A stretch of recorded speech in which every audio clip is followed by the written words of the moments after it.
in permanent beta. Neurostrategist, mom to 3 amazing humans, married to 1 legendary soul, and your no fluff permission slip to stop waiting.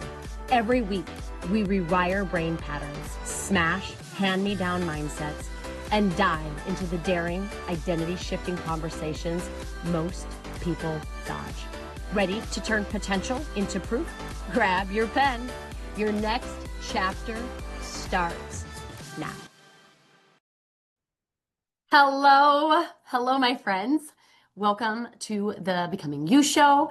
I am your host, Leah Rolling, and I am so excited that you're joining me for this conversation. I'm going to let you know, I'm going to give you a fair warning. I'm going to be a little feisty today because this is an important one. I like to think that all the conversations are impactful in some way, at least it's my hope. But this one in particular is one that I keep meeting in my coaching calls and in the world, and I'm probably not going to hold back. So get ready, and we're going to dive right in. So somebody says something to you, okay? One sentence. Maybe it's a text. Maybe it's a look across the table. Maybe it is a comment in a meeting that they didn't even think twice about. Maybe it's a mention or a comment on a post that you have on any of your social media profiles. And it takes you out. It takes you out. Not for a minute, but for the entire day, right? You're replaying it in the shower that night. You are writing the response, right? That you're probably not actually going to send.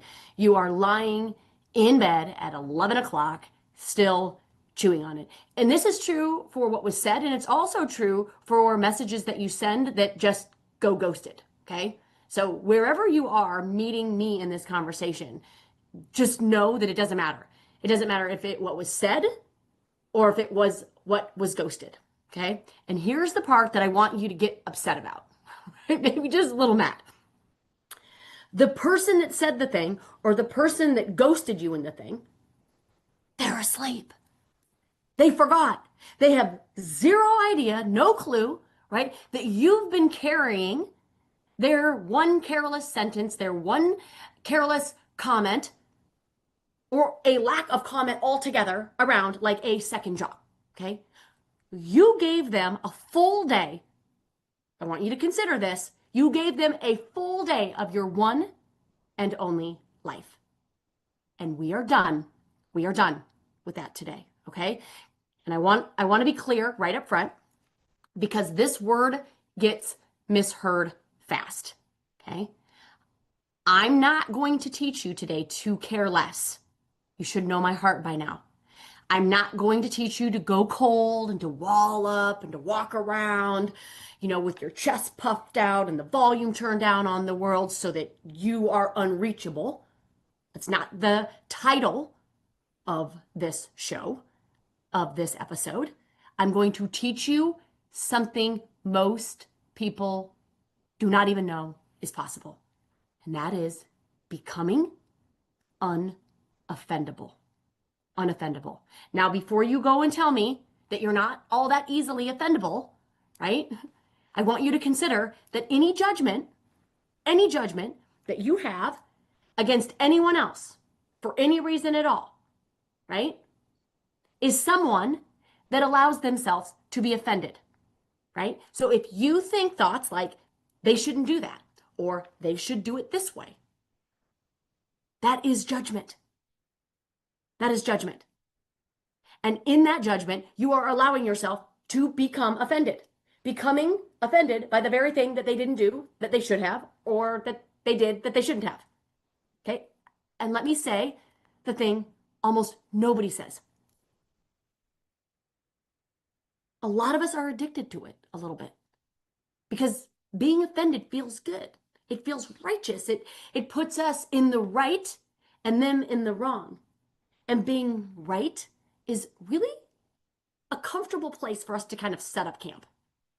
So part of this conversation today is going to be admitting that you have been getting something out of staying offendable, and then the practice of just becoming unoffendable. Okay. And I'm going to walk you through the whole thing. So, what is being offendable? What is it actually? Okay. So, let's talk about what it's not. Unoffendable is not numb. It's not numb. Like I said, I'm not going to ask you to feel less. That is not strength. And it doesn't even work, by the way, because the stuff that you think you're finding away, the stuff that you think that you're numbing, doesn't go away. It doesn't just leave. It just goes underground and runs the show from down there. So we can thank the fines for that. It's not a wall either, right? And this is the one that a lot of people miss. The same wall, I want you to consider this, you guys, the same wall that keeps the insult out, that keeps the offense out, keeps the love out too, right? The people with the thickest armor are not the safest people. They're not. They're the loneliest, I find, most times. Okay? That is not what we're building here. What we're building is sovereignty. Unoffendable is sovereignty. It's becoming the kind of person who cannot get knocked over, not because nothing reaches you, but because you finally took back the one thing that you kept handing away to anybody who wanted it. And that is the keys to your own inner world. So here's the thing that nobody tells you about offense. And it's the line that I want you to actually let land because it changes everything. And almost nobody will coach you into this. Okay? And that is this: offense is not something that happens to you. Offense is something you do. Now, the first time people hear this, it sounds like I'm blaming you for your own pain. And I'm not. I am handing you your own power. There's a huge difference. There's a huge difference. And this is where we're going to go today. Because between what somebody says or doesn't say and what you feel, there is a gap. There's a space. And it doesn't feel like one. And it feels instant. Like the comment went in, right? And the hurt came right out with nothing in the middle. But there's always something in the middle. And that is a thought. Okay? It is the meaning that you gave the thing. It is the story that you told yourself about what it meant that they said what they said. Okay?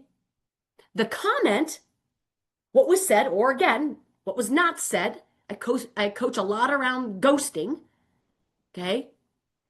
That did not create the feeling. The meaning that you gave the comment or the ghosting created the feeling. Same sentence. I want you to consider this too. Same sentence, two different people. One is wrecked for a week. The other one barely blinks. Why? The words were identical. The only thing that changed was the thought that each person had about it. Okay? And if your thought is the thing that's creating the feeling, then your power has been sitting right where you left it the whole time. You are not at the mercy of every careless thing that every person says or doesn't say or does or doesn't do, right? You are at the mercy to your own thinking about it. And your own thinking about it is the one thing in all of this that actually belongs to you. So I'm not minimizing your pain. I'm offering your power. So the refrain I want you to hear today, and I will keep coming back to, is when you got offended, you made a decision. You just didn't realize that you were making one. Okay? So let's take the two directions that you get moved from, and we're going to start with the outside because it's the easiest one. Right? Most of us are very well aware of that, right? So the outside is the other people. It's their opinions, it's their reactions, it's their reads on you. It's the things that they say or the things that they don't say, but you feel anyway. And here's what you have to make peace with. You've just got to make peace with this, friends, because there's no version of your life where this is not true. People are going to have opinions about you that are wrong. They are going to have opinions of you that are unkind. That is not the risk. Okay? That is a guarantee.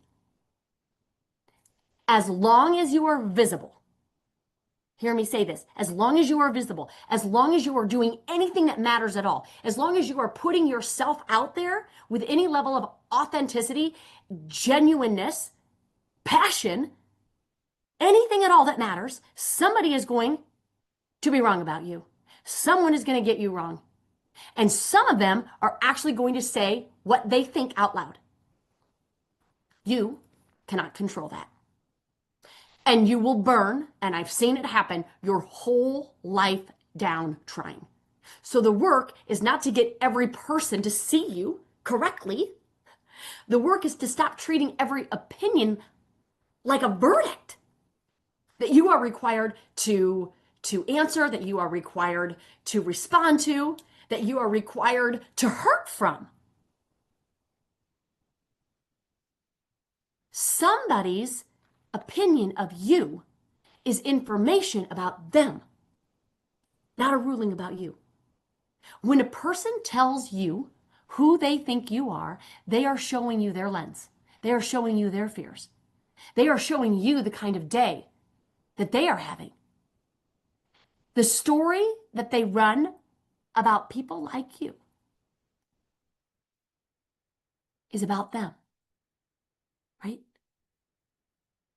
They are offering up to you a window inside of them. They're not reporting a fact about you.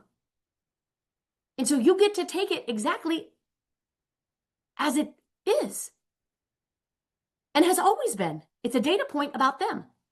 And you can look at it. And if there is something true in there, take it. Grow, keep moving. You are not too fragile to hear hard things. You're not. And you can stop standing trial for the things that you were never actually charged with. And the minute you stop doing that, it loses all its power. It loses all its power. So we can just let what was said be said. And we can take on any truth of that. Most of the time, what people have to offer, I can find some truth in it.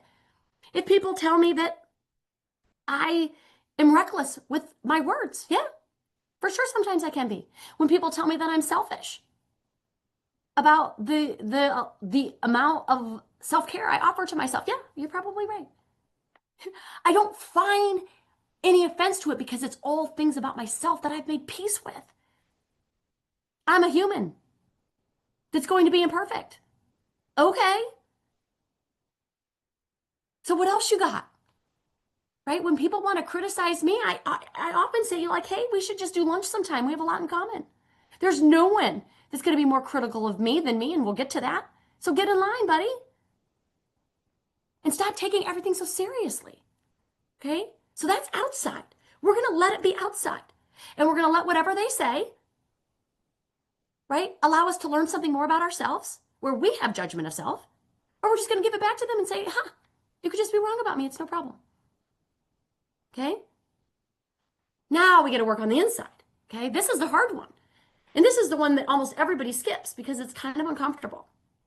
But it is the one that matters the most. Okay? Your meanest critic is probably not the person who said the thing. It's you. It is you. So here is what actually happens when something gets us, right? Somebody says a careless thing. Somebody says what they say. Okay, and then your own mind picks it up off the floor and you build a whole case out of it. They say one offhand comment and a voice inside you goes, see, I knew it. I told you. This proves the thing that you've always quietly been afraid is true about you.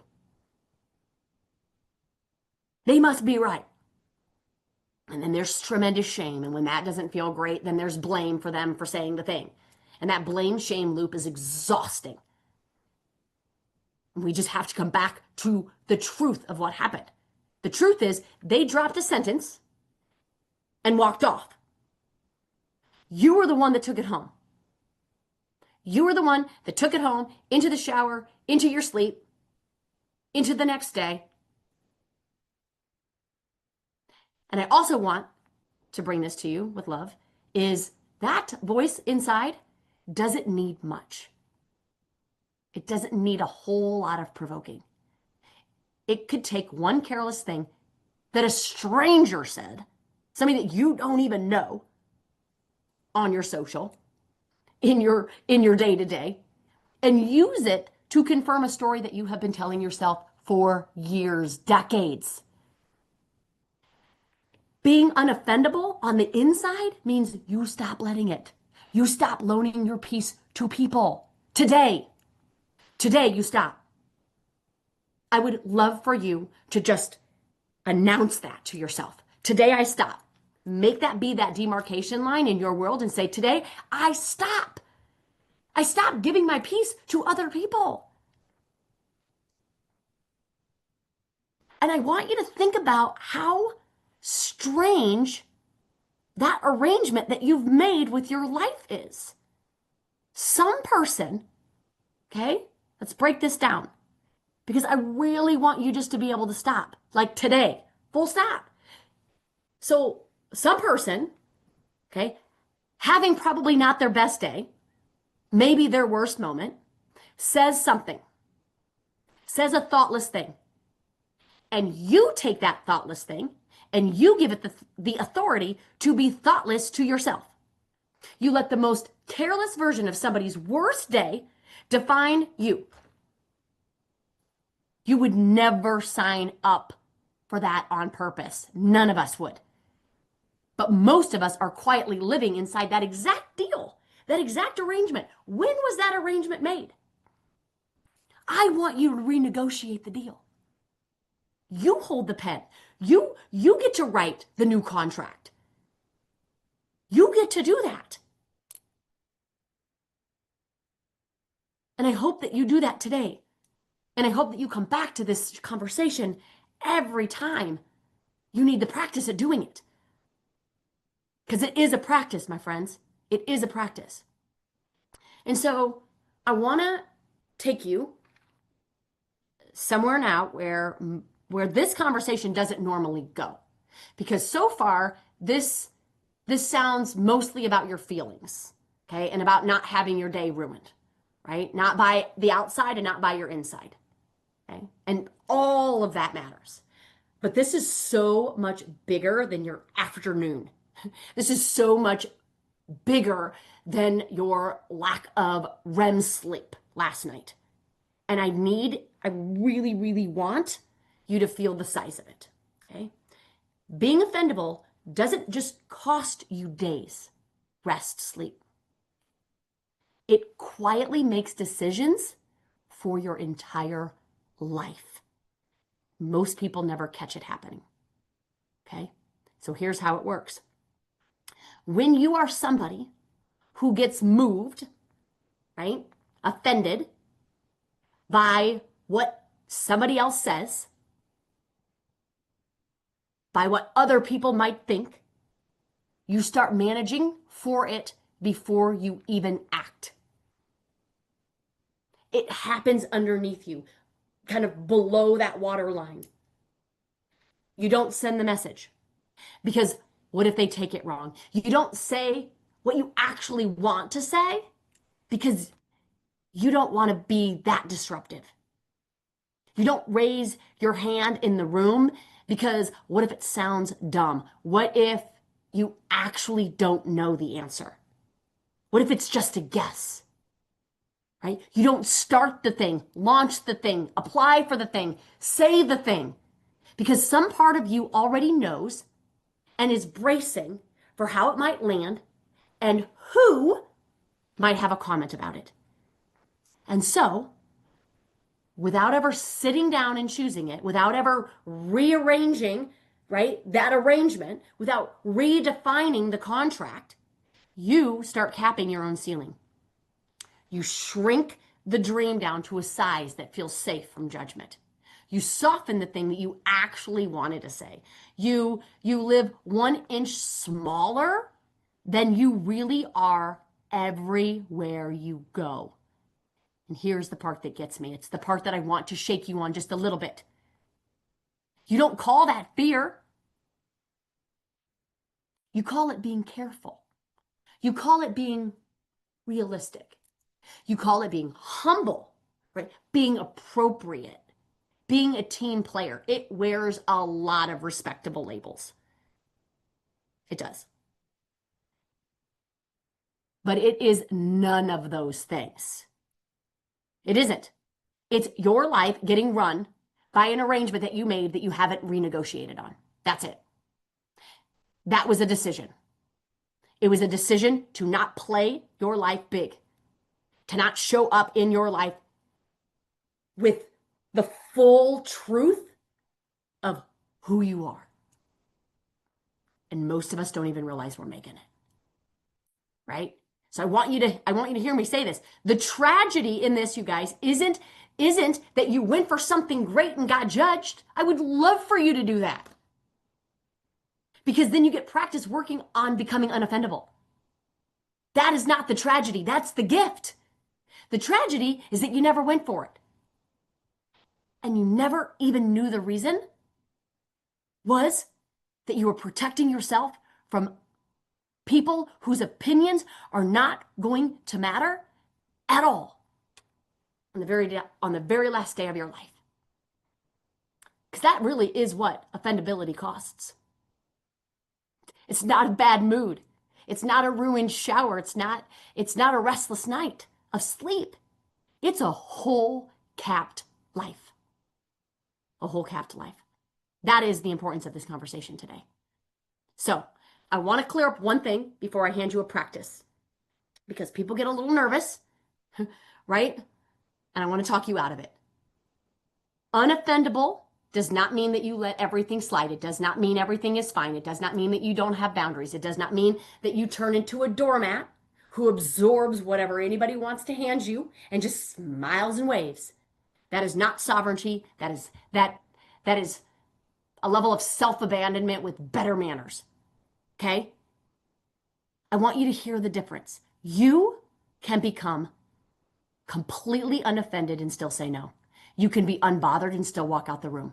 You can decline. You can address it straight. You can remove yourself from something that is not okay, all without your inner world getting set on fire. In fact, you will be able to make those calls, hold those boundaries from a steadier place than an offended one. Because now you are choosing on purpose instead of reacting from a wound.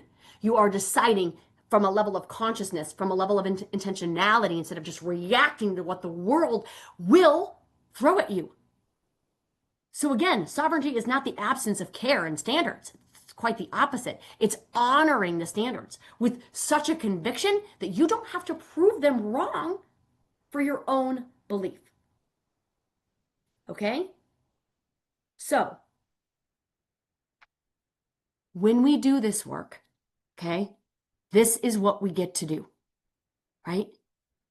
Number one, you take the piece off the table, and you do this in advance on a calm day before any moment shows up, right? It's really hard to negotiate this contract when your heart is pounding and your body's on fire.